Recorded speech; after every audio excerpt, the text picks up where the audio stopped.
Bobby Jo Stinnett was 23 years old and 8 months pregnant when she was killed because someone wanted to steal her baby right out of her stomach. Bobby Jo was from the very small town of Skidmore, Missouri. Growing up, she was a really quiet, shy girl. She was a good girl who got good grades. She loved horses and she really loved dogs. Bobby Jo married her high school sweetheart, this guy called Zeb.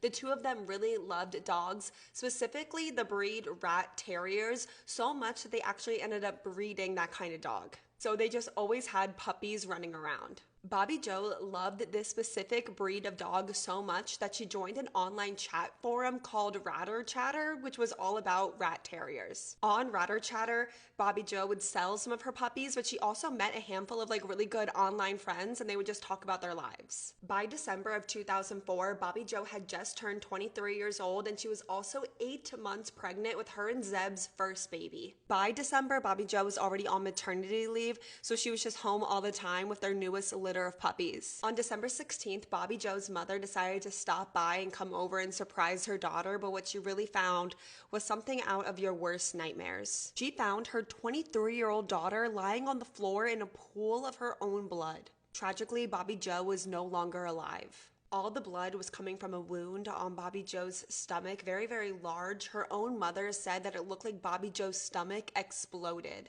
And it did not take long for the horrific discovery that the baby that Bobby Jo had been carrying in her womb for the past 8 months had been cut out of her.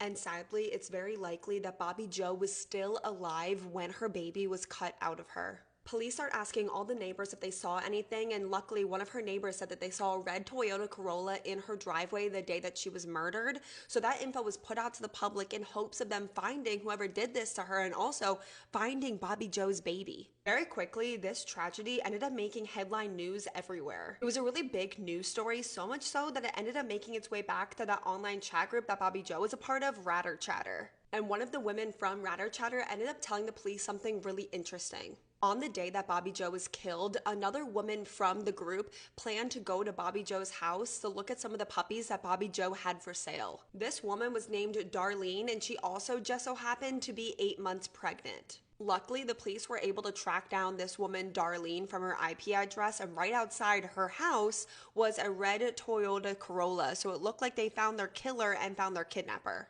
Police burst into the house, and sitting on the couch was this woman holding a newborn baby girl. And her name is Lisa Montgomery. Darlene was just a fake name that she was using on this chat room. And Lisa told the police that this was her baby and she had just given birth a few days ago at a birthing center. The police still took the baby and brought it to a hospital, and they brought